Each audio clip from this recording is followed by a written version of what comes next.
O primeiro semestre já foi com muitos lançamentos importantes no circuito comercial e ainda grandes festivais, entre eles Sundance, Berlim e, claro, Cannes.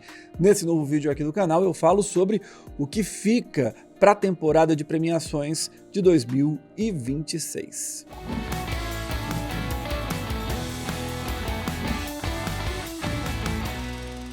Começando com os festivais desse primeiro semestre, vamos falar de Sundance inicialmente. Aitropia ganhou o prêmio principal, o grande prêmio do júri do festival marcado pelo cinema independente. Lá, essa mesma honraria já foi vencida anteriormente por indicados ou ganhadores de melhor filme, entre eles Coda, Minari, Preciosa, Indomável Sonhadora, Inverno da Alma e Whiplash. Dirigido e roteirizado pela Hayley Gates, Aitropia traz uma história bem curiosa. Mostra uma atriz iraquiana que mora nos Estados Unidos e é chamada para trabalhar em uma espécie de laboratório para soldados norte-americanos que simula justamente o Iraque. Isso lá na época daquela guerra ao terror. O filme tem esse plot interessante, foi premiado, mas até agora não tem uma distribuidora nos Estados Unidos, essas grandes. Então isso complica para temporada de premiações, mirando campanhas mais fortes. Nesse momento, apesar do prêmio em Sundance, o mais importante do festival, acho que ele está um pouco escanteado. É uma situação ligeiramente diferente de Twinless, que tem distribuição da Lionsgate e da Roadside Attractions. O filme ganhou o prêmio do público e também de atuação para o Dylan O'Brien, que ficou conhecido mundialmente pela série Maze Runner. No filme, o Dylan interpreta gêmeos, só que a história se passa voltando um pouco no tempo, porque um dos gêmeos morreu. E aí o que fica, ele vai para uma região, para uma localidade que tenta ajudar justamente gêmeos que perderam os seus pares. Enfim, é um filme que tem potencial talvez mais para o Dylan O'Brien, mas que também acho que nesse momento, tá ali escanteado. Pode crescer, mas vai ter que fazer uma campanha mais forte nesse segundo semestre. De Sundance, vale mesmo ficar de olho em Sorry Baby. O drama, dirigido, roteirizado e estrelado pela Eva Victor, recebeu o prêmio de roteiro e foi disputado de forma pesada pela Neon, MUBI e a A24. Essa última conseguiu os direitos de distribuição nos Estados Unidos por 8 milhões de dólares. No longa, a Eva interpreta uma mulher que passa por uma agressão sexual e tenta se recuperar, mas ela sente que o mundo seguiu e ela ficou para trás. A Naomi Ake e o Lucas Hedges, indicado ao Oscar por Manchester à Beira-Mar, estão também no elenco e o filme é produzido pelo Barry Jenkins, diretor de Moonlight, ou seja, A24, grandes nomes, uma história forte, importante, de uma temática que está sempre relevante e uma Eva Victor que assume tantas funções no filme dela de estreia em longas-metragens, é uma produção para ficar de olho. É pelo menos daqueles que, se não chegar aí para melhor filme, melhor direção, alguma coisa pode arranjar, por exemplo, em roteiro original. Bom ficar de olho. Já a Berlinale viu seus dois grandes ganhadores ficarem em maus lençóis. Premiado com o Urso de Ouro, Dreams poderia ser o candidato da Noruega, não fosse o valor sentimental ter a estreia avassaladora que teve lá no Festival de Cannes. Para piorar, o fato de ser o encerramento de uma trilogia que não chegou até o momento no Oscar atrapalharia de qualquer forma. Já o Último Azul, do Gabriel Mascaro, também pode lamentar. Afinal, seria o candidato natural do Brasil ao Oscar, após o Urso de Ouro. Mas a força de O Agente Secreto em Cannes o coloca nesse momento como a segunda força da seletiva do país, prevista para setembro e outubro. Das possibilidades vindas do Festival de Berlim, quem tem mais chances é a Rose Byrne, ela que venceu o prêmio de atuação principal na Alemanha por If I Had Legs, I'd Kick You. Essa é uma produção distribuída pela A24 nos Estados Unidos, mas que vai ter que lutar contra um histórico que não ajuda muito. A última vez em que uma atriz premiada em Berlim também foi indicada para o Oscar foi com a Charlotte Rampling por 45 anos, lá em 2015, ou seja, 10 anos, ano que vem 11. Então a Rose Byrne vai ter que lutar contra esse histórico bem pesado.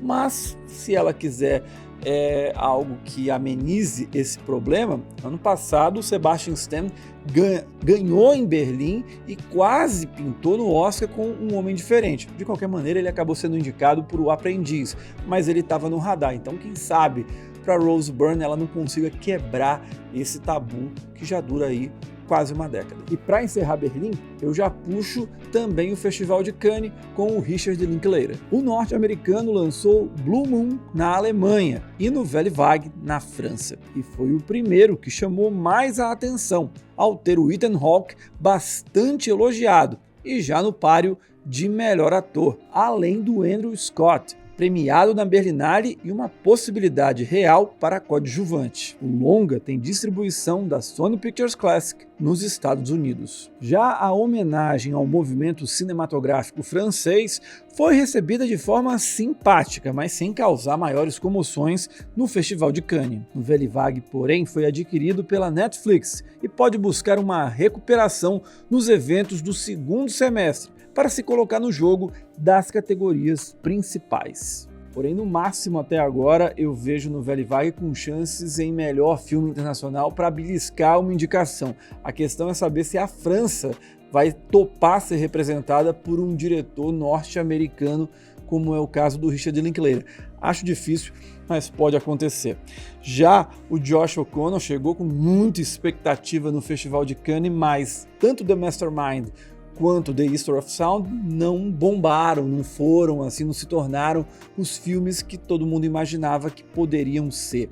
E Eddington, o novo filme do Ari Aster, com Pedro Pascal, Joaquin Phoenix, Emma Stone, fracassou de maneira retumbante. O filme foi um dos mais mal vistos, mal falados de todo o festival lá na França. E ainda tem a Jennifer Lawrence, que foi muito elogiada pela crítica internacional, mas que chegou na hora da premiação, o júri da Juliette Binoche a deixou de lado, não a premiou em melhor atriz.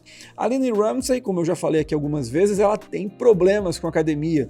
Tanto precisamos falar sobre o Kevin, com a atuação fantástica da Tilda Swinton, quanto você nunca esteve realmente aqui, que é com o Joaquin Phoenix, também uma atuação muito forte. Nenhum dos dois foram indicados. Ela sempre foi deixada de lado. E Die My Love pode repetir isso. A questão é saber, será que a Jennifer Lawrence, com o nome que ela tem, o carinho que a indústria tem por ela, consegue reverter esse cenário? A imprensa americana, já nas primeiras impressões, apostas até para o Oscar, não a coloca nas cabeças. Então talvez para Jennifer Lawrence ainda não chegou a hora de igualar a amiga Emma Stone com 2 Oscars. Premiado com a Palma de Ouro, It Was Just an Accident é um candidato natural em melhor filme, direção com Jafar Panahi e roteiro original.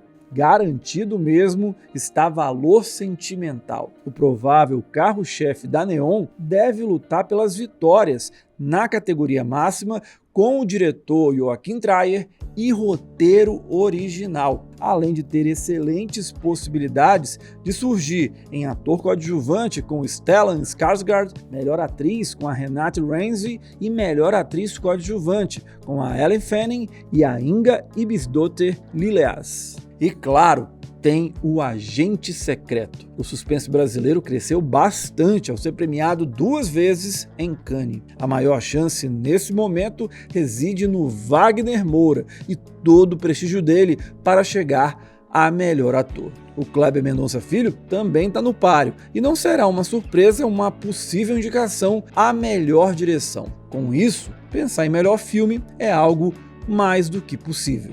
Por fim, bora falar do circuito comercial, mas antes de dizer aquela turma que pode chegar ao Oscar, vamos falar dos fracassos que não foram poucos não. Primeiro, o filme do Bong Joon-ho, depois de Parasita, Mickey 17 enfrentou uma série de atrasos, problemas nos bastidores e um lançamento mal planejado pela Warner, muito próximo à estreia no streaming. Ainda que seja uma boa sátira sobre o capitalismo, a ficção com Robert Pattinson está nitidamente abaixo do nível da filmografia do sul-coreano. Se Tempo de Guerra não fez 1/3 do frisson de Guerra Civil, o Esquema Fenício também não saiu da bolha dos fãs do Wes Anderson. Algo nítido na repercussão fria das bilheterias e no Festival de Cannes. Já toda a expectativa em relação aos materialistas acabou frustrada. A produção virou alvo nas redes sociais dos Estados Unidos e a crítica não se empolgou muito com a reunião da Dakota Johnson,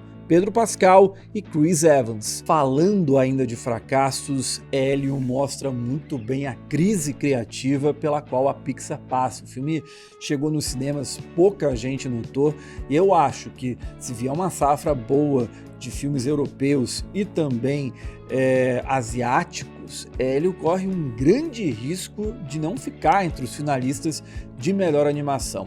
Já dos outros blockbusters, Branca de Neve, que foi muito criticado, talvez possa ter alguma mísera chance em direção de arte e figurino.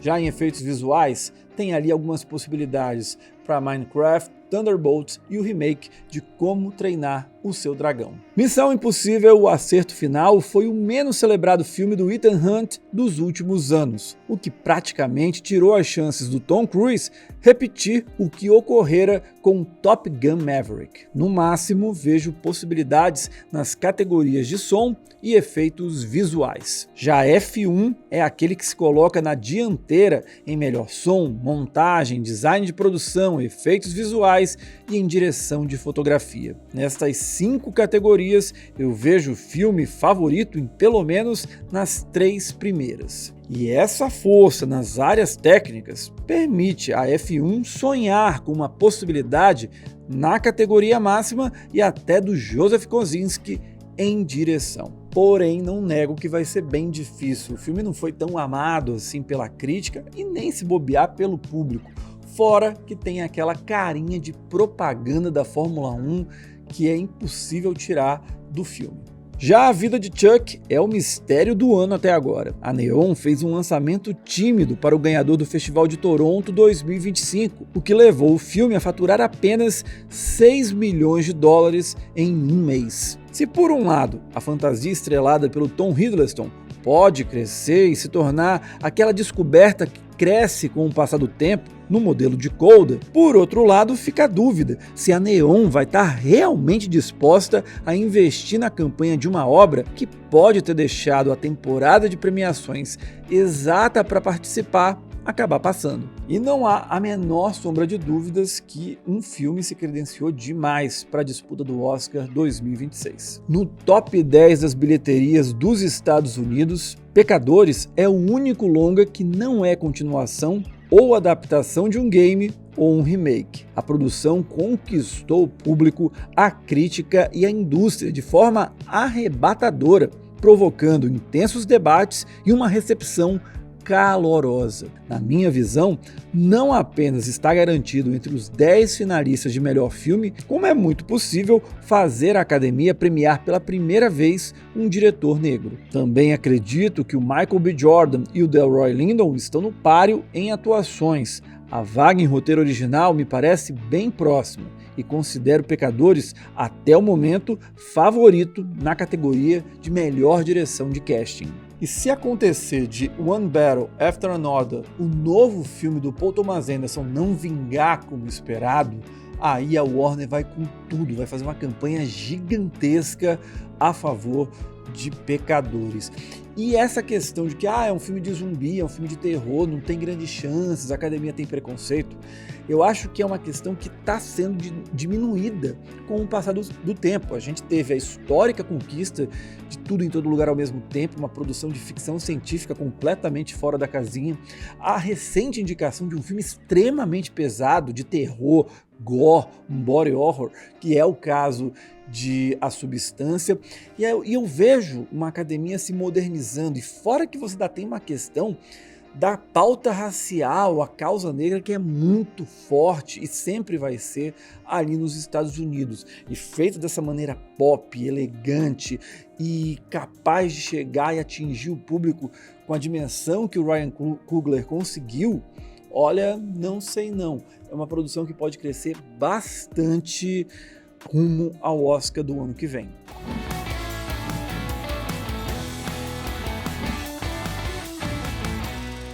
Gostou do vídeo? Então curte, compartilhe, claro, se inscreve e ative as notificações aqui do canal. Eu volto segunda-feira para falar do Emmy. As indicações acontecem na terça, então um dia antes eu trago aqui os meus palpites. Afinal de contas, até eu falo de temporada de premiações, me concentro muito no Oscar, é verdade, mas dá para dar uns pitaquinhos em outras premiações. Então a gente se encontra. Até lá. Tchau.